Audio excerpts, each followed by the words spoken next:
మేడపైన చేపలి పెంపకం. ఆదివారం ఉదయం 10 గంటలు. చిచ్చుకాకి చేతిలో ఒక ఖాళీ సంచి పట్టుకుని ముఖం మార్చుకుని ఇంటికొచ్చింది.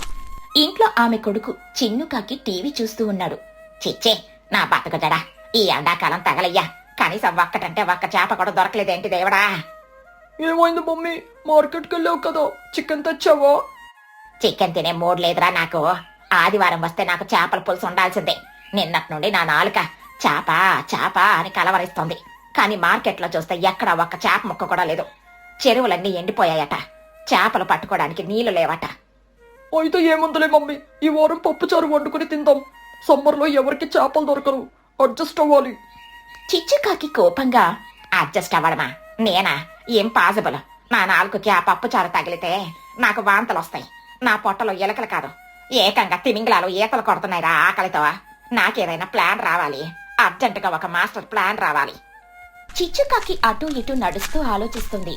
సడన్ గా ఆవిడ దృష్టి ఇంటి పైకప్పు వైపు వెళ్ళింది. ఒరే చిన్నగా, చెరువులు ఎండిపోతే మనకెందుకురా? నీళ్లు లేకపోతే నేనే నీళ్లు తెప్పిస్తా. మన ఇంటి మేడ ఖాళీగానే ఉంది కదా, అక్కడ నేను ఒక పెద్ద ట్యాంక్ కట్టిస్తాను. అందులో నీళ్లు పోసి నేనే సొంతంగా చేపలు పెంచుతాను. అప్పుడు నాకు రోజు చేపల పండగే. మమ్మీ, మేడపైన చేపల పెంపకమా? ఎవరైనా వింటే పిచ్చోళ్ళు అనుకుంటారు. పిచ్చోళ్ళు కాదురా, జీనియస్ అనుకుంటారు. నా తెలివి గురించి నీకు తెలియదు. ఇప్పుడే వెళ్ళి ఆ మేస్త్రి కొంగ అంకుల్ని పిలుచుకుంట్రా. రేపటికల్లా నా మేడ మీద సిమెంట్ ట్యాంక్ రెడీ అవ్వాలి. మరుసటి రోజు మేస్త్రి వచ్చి చిచ్చుకాకి మేడ మీద ఒక పెద్ద వెడల్పాటి సిమెంట్ ట్యాంక్ ని కట్టాడు.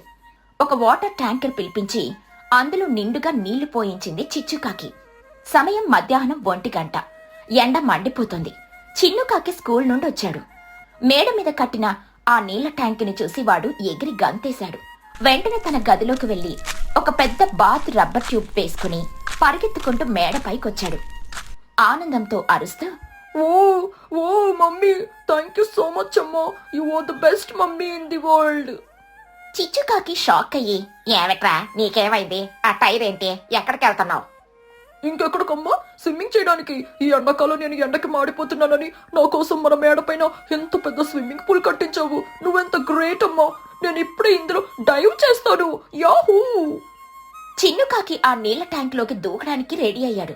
చిచ్చుకాకి పరిగెత్తుకుంటూ వెళ్లి వాడిని వెనక్కి లాగింది. ఒరే ఆగరా, నీ బుర్రకేమైనా తుప్పు పట్టిందరా సన్నాసి? ఇది నీకోసం కట్టిన స్విమ్మింగ్ పూల్ కాదురా, ఇది నా కోసం కట్టుకున్న ఫిష్ పూలో. చిన్నుకాకి బిక్కమొహం వేసి, ఫిష్ పూలో? నా కోసం కాదా? నీకోసమా? నీకు పూల్ కట్టించడానికి నాకు మైండ్ దొబ్బిందా ఏంటి? నేను ఈ ఎండాకాలం ఎవరికి దొరకని చేపలు తినడానికి ఇందులో చేప పిల్లలు వేసి పెంచుతున్నాను. ఒక చిన్న కవర్ తీసి అందులో ఉన్న చేప పిల్లల్ని నీళ్ళల్లో వదిలింది. ఇదిగో చూడు, ఇప్పుడే సిటీ నుండి 100 చేప పిల్లల్ని తెచ్చాను. ఇవి పెద్దవగానే రోజుకొకటి పట్టుకొని మసాలా దట్టించి ఫ్రై చేసుకుని లాగించేస్తాను. నువ్వు గనక ఇందులో దిగావో ఈ చేపలు భయపడి చచ్చిపోతాయిరా. చిన్నుకాకి ఏడుపు మొహం పెట్టి, చిచ్చి, నా ఆశల మీద నీళ్లు చల్లావు మమ్మీ, నువ్వు నీ తిండికోలా. సైలెంట్ గా ఉండరా. ఇంకో వారం 10 రోజుల్లో ఇవి పెద్దవవుతాయి. అప్పుడు చూడు నా రాజభోగాలు. 15 రోజులు గడిచాయి. చిచ్చుకాకి రోజు ఆ చేపలకు మేత వేస్తూ ప్రేమగా చూసుకుంది. ఆ చిన్న చేప పిల్లలు ఇప్పుడు బాగా బొద్దుగా పెద్దవిగా పెరిగాయి. చిచ్చుకాకి మేడ మీద నిలబడి నీళ్లలోకి చూస్తూ, ఆహా, నా బుజ్జి చేపలారా, ఎంత ముద్దుగా లావుగా తయారయ్యారో. మీలో ఎవరిని ఈ రోజు నా కడుపులో దాచుకోవాలి? అదిగో ఆ నల్లటి చేప పలి కొవ్వు పట్టింది. కమాన్ బేబీ, రా నా వలలోకి రా. చిచ్చుకాకి ఒక చిన్న వల వేసి ఒక పెద్ద చేపను పట్టుకుంది. ఆనందంతో డాన్స్ చేస్తూ కిచెన్ లోకి వెళ్ళింది. ఈ రోజు ఆదివారం, నా చేతి వంటతో ఈ ఊరు మొత్తం అదరాలి. కొంచెం చింతపండు పులుసు, పచ్చిమిర్చి, ధనియాల పొడి, కొత్తిమీర అన్ని దట్టించి నాటు చేపల పులుసు చేస్తాను. చిచ్చుకాకి కిచెన్ లో స్టవ్ ఆన్ చేసింది. నూనెలో మసాలాలు, చేప ముక్కలు వేయగానే చుయ్యి చుయ్యి అని శబ్దం వచ్చింది. ఆ తర్వాత పులుసు మరుగుతుంటే అద్భుతమైన ఘాటైన చేపల పులుసు వాసన కిచెన్ కిటికీలో నుండి బయటికెళ్ళింది. ఆ వాసన గాలిలో కలిసి నేరుగా పక్కింట్లో ఉన్న పన్ను చిలుక ముక్కులోకెళ్ళింది. చోటు చిలుక ఇంట్లో బన్నుగాడు పాత బోర్ కొట్టే పప్పు అన్నం తింటున్నాడు. బన్ను చిలుక సడన్ గా ముక్కాడిస్తూ, అమ్మే, ఈ వాసన ఏంటి మమ్మీ? ఏదో అద్భుతం జరుగుతోంది ఇక్కడ. నా ముక్కు రంధ్రాలు ఓపెన్ అయిపోయాయి. ఏం వాసనరా? నేనేం వండలేదు. ఉన్న పప్పు తినరా బాబు. ఇది పప్పు వాసన కాదు మమ్మీ, ఇది అచ్చమైన స్వచ్ఛమైన చేపల పులుసు వాసన. ఎవరో చేపలు వండుతున్నారు. ఈ ఎండాకాలంలో చేపలు ఎక్కడ దొరుకుతాయి? వాసన చిచ్చు ఆంటీ ఇంటి వైపు నుండే వస్తుంది. నన్ను ఆపక మమ్మీ, నేను వెళ్తున్నా. బన్ను గబగబా లేచి వాసన పీల్చుకుంటూ జాంబీలాగా కళ్ళు సగం మూసుకుని చిచ్చుకాకి ఇంటి వైపు నడుస్తున్నాడు. దారిలో వాడికి తుని పిచ్చుక, బుజ్జి పిచ్చుక మరియు మహీగ్రద్ద కూడా ఎదురయ్యారు. వాళ్ళందరూ కూడా ఆ వాసనకి ఆకర్షితులై వస్తున్నారు. ఒరి బన్ను, నీకూడా ఆ వాసన వస్తుందరా? నాకైతే మతిపోతుంది. ఈ ఊర్లో ఎవరికీ దొరకని చేపలు ఆ చిచ్చుకాకి ఎక్కడి నుండి దొరికాయి? అదే నాకు అర్థం కావడం లేదని. ఊర్లో చుక్క నీరు లేదు, చేపలెక్కడవి? పదండి వెళ్ళి అడుగుదాం. అందరూ చిచ్చుకాకి ఇంటి ముందు వాలారు. కాలింగ్ బెల్ గట్టిగా కొట్టారు. చిచ్చుకాకి చేతిలో ఒక చేప ముక్క పట్టుకుని లొట్టలేసుకుంటూ తలుపు తీసింది. ఎవరు? అరే, మీరంతా ఒకేసారి వచ్చారండి. ఏమైనా ధర్నా చేస్తున్నారా? బన్ను చిలుక నోట్లో నీళ్లూరుతూ ఉండగా, అంటే ధర్నా కాదు, దాడి చేయడానికి వచ్చాం. ఆ చేతిలో ఉన్న చేప ముక్కేంటంటే, ఈ మండుటెండలో కరువులో మీకు చేపలెక్కడి నుండి వచ్చాయి? మాకు కూడా పెట్టండి ప్లీజ్. నా కడుపులో ఎలుకలు ఈ చేపల వాసనకి డాన్స్ వేస్తున్నాయి. అవును చిచ్చు, ఊరంతా వెతికిన చేపలు లేవు, నీకెలా దొరికాయి? మాకు కూడా సీక్రెట్ చెప్పు. చిచ్చుకాకి గర్వంగా కాళ్ళు ఎగిరేసుకుంటూ, ఇదే నా మాస్టర్ మైండ్ చోట. మీరు ఎండలో ఉడికిపోతుంటే నేను మేడ పైన వాటర్ ట్యాంక్ కట్టి అందులో చేప పిల్లల్ని వదిలే ఫిష్ ఫార్మింగ్ చేస్తున్నాను. ఇప్పుడు నా మేడ పైన వందల కొద్ది బతుకుతున్న తాజా చేపలున్నాయి. నేను రోజు కోటీశ్వరరాల్లా తింటున్నాను. అందరూ ఒక్కసారిగా షాక్ అయ్యారు. వావ్ ఆంటీ, మీరు నిజంగా జీనియస్. మాకు కూడా కొన్ని చేపలు ఇవ్వండి ఆంటీ. మేము వారం రోజులు అవుతోంది నాన్ వెజ్ తిని. అవును చిచ్చు, నేను కూడా చేపలు తిని చాలా రోజులైంది. నీ దగ్గర బోలెడున్నాయి కదా, మాకందరికి తలా ఒక 2 చేపలు ఇవ్వు, మేం కూడా వండుకొని తింటాం. అంటే నాకు పులుసొద్దు, డైరెక్ట్ గా మీ మేడ పైకెళ్ళి 2 చేపల్ని పట్టుకుని నా ఇంట్లో ఫ్రై చేసుకుంటాను, దారివ్వండి అని లోపలికి చొరబడడానికి ట్రై చేశాడు. చిచ్చుకాకి గట్టిగా పన్ను నాపి, హే స్టాప్ స్టాప్, ఎక్కడికి రా వెళ్తున్నావు? ఫ్రీగా చేపలిస్తున్నానని నేను ఎవరికైనా చెప్పానా? నా ఇంటికి వస్తే ఏమైనా ధర్మశాస్త్రం అనుకున్నావా? ఏంటి చిచ్చు అలా మాట్లాడుతున్నావు? మనం ఫ్రెండ్స్ కదా, ఒక 2 చేపలిస్తే నీ ఆస్తి ఏమైనా కరిగిపోతుందా? Friendship వేరో business వేరుతోనే. నేను ఊరికే చేపలు పెంచలేదు, ట్యాంక్ కట్టడానికి సిమెంట్ కొన్నాను, వాటర్ ట్యాంకర్ కి డబ్బులు ఇచ్చాను, రోజు వాటికి చేపల మేత వేశాను. ఇదంతా నా కష్టం, నా పెట్టుబడి. మీకు చేపలు కావాలంటే మర్యాదగా డబ్బులు ఇచ్చి కొనుక్కోండి. అమ్మో సరేలే చిచ్చు, నీ కష్టం ఊరికే ఎందుకు పోవాలి? ఎంత రేట్ ఇస్తావో చెప్పు. కిలో 100 రూపాయలే కదా? చిచ్చుకాకి పగలపడి నవ్వుతూ, కిలో 100 రూపాయలా? చోటో, నువ్వేమైనా కలలు కంటున్నావా? బయట మార్కెట్లో చేపలుంటే అదే రేటు, కానీ ఇప్పుడు మొత్తం ఊర్లో చేపలు నా దగ్గర మాత్రమే ఉన్నాయి. దీన్నే ఎకనామికల్ మోనోపోలీ అంటారు. డిమాండ్ ఎక్కువ, సప్లై నాదొక్కరి దగ్గరే ఉంది. కాబట్టి కిలో చేపలు అక్షరాల 500 రూపాయలు. అందరికీ ఫ్యూజులు ఎగిరిపోయాయి, కళ్ళు తేలేశారు. బన్ను చిలుక షాక్ తో, 500? అంటే నేను కిలో చేపలు అడిగాను, కిలో బంగారం కాదు. 500 పెడితే మా ఊర్లో 2 బర్రెలు వస్తాయండి. మరి ఇంత పగపడితే ఎలా? చిచ్చు, ఇది పచ్చి దోపిడి. కరువు కదా అని ఇలా జనాల వీక్నెస్ ని ఇలా క్యాష్ చేసుకుంటావా? 500 అనేది చాలా ఎక్కువ. అది నా ఇష్టం మహి గారు, కొంటే కొనండి, లేకపోతే మీ ఇళ్ళకెళ్ళి ఆ పప్పు చారు పచ్చడన్నం కలుపుకొని పడుకోండి. నాకేం నష్టం లేదు, నేను ఫ్రిడ్జ్ లో పెట్టుకుని వారం రోజులు తింటాను. చిచ్చుకాకి తలుపు వేయడానికి రెడీ అయింది. బన్నుగాడికి చేపల పులుసు వాసన తగిలి మైండ్ పని చేయట్లేదు. వాడు తన తల్లి చోటు చిలుక కాళ్ళు పట్టుకున్నాడు. మమ్మీ ప్లీజ్ మమ్మీ, నా ప్రాణం పోయేలా ఉంది. 500 రూపాయలు ఏదో ఇచ్చేసి నాకు ఆ చేపలు కొనివ్వు మమ్మీ, లేకపోతే నేను ఈ కిటికీకి ఊరేసుకొని చచ్చిపోతాను. నాకు ఆ చేపలు కావాలి. చోటు చిలుక గతిలేక, ఊరి నీ తిండి తగలయ్యా, సరే ఏడవకు. ఏమి చిచ్చు, ఇదిగో 500 రూపాయలు, నాకు 1 కిలో చేపలివ్వు, నీ పాపాన నువ్వే పోతావు.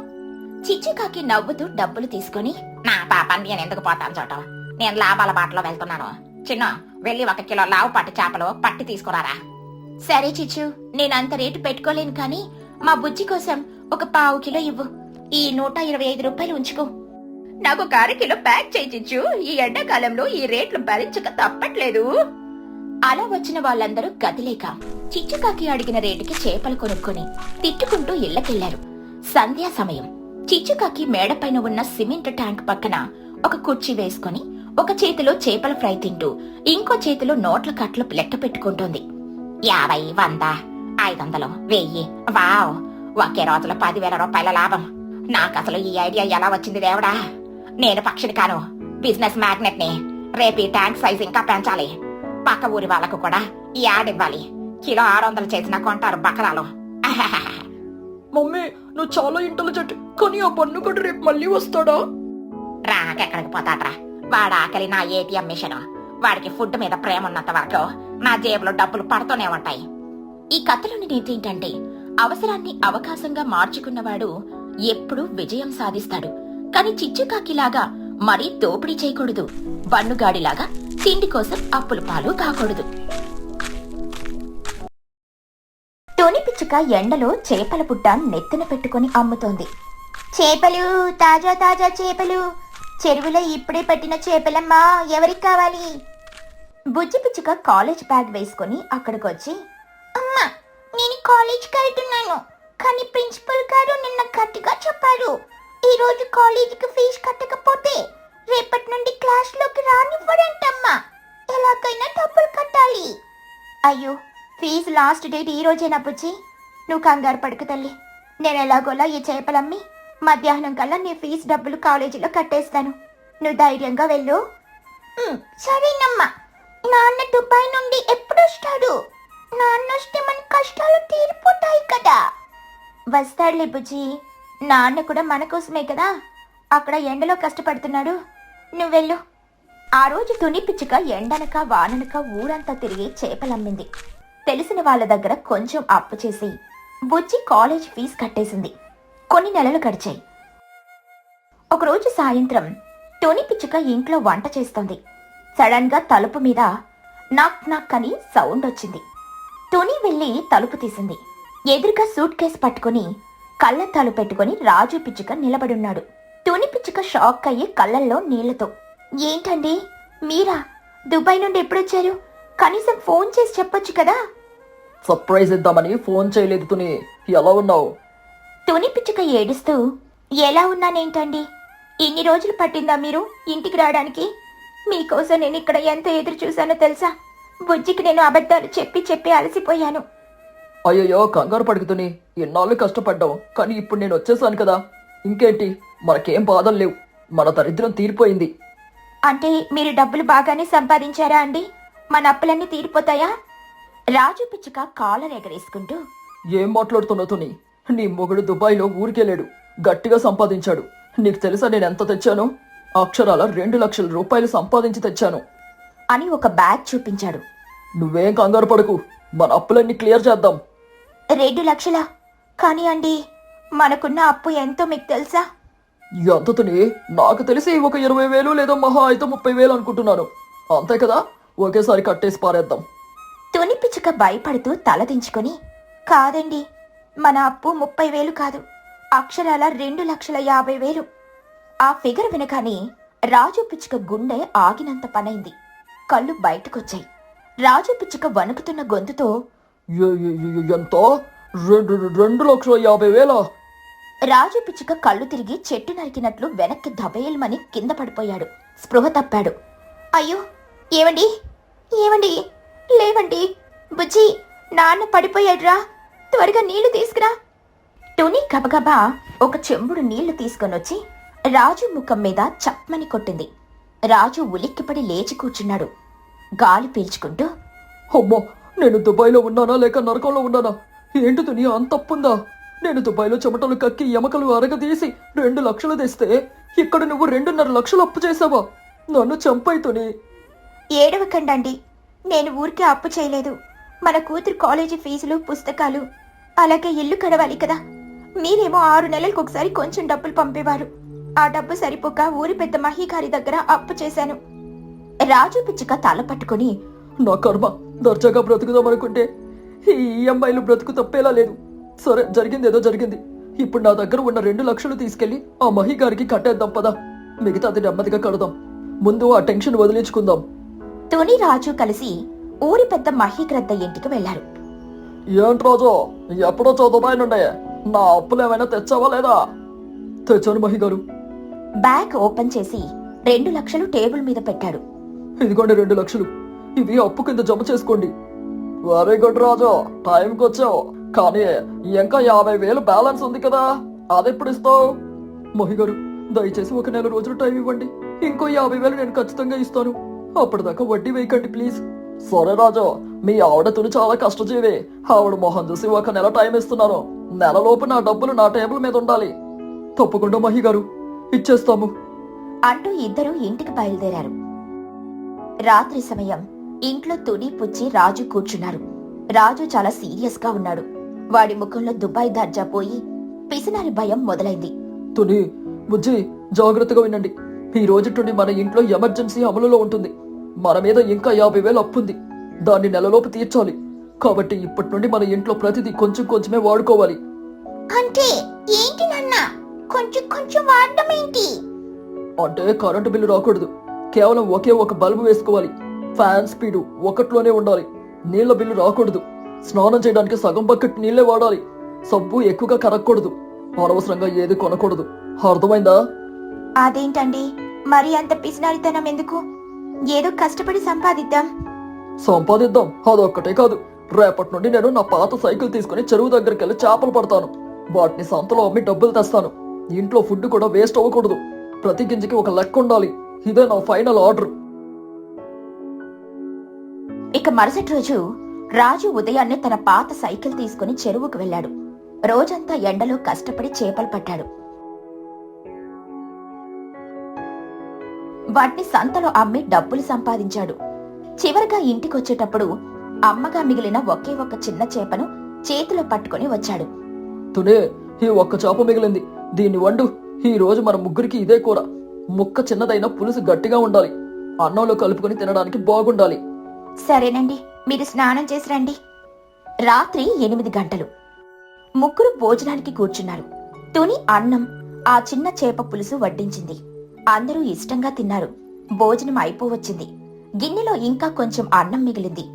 రాజు పిచ్చుక గిన్నెలోకి చూసి, బుజ్జి, చూడు, గిన్నెలో ఇంకా అన్నం మిగిలిపోయింది. నువ్వు ఇంకొంచెం అన్నం వేసుకోమ్మా.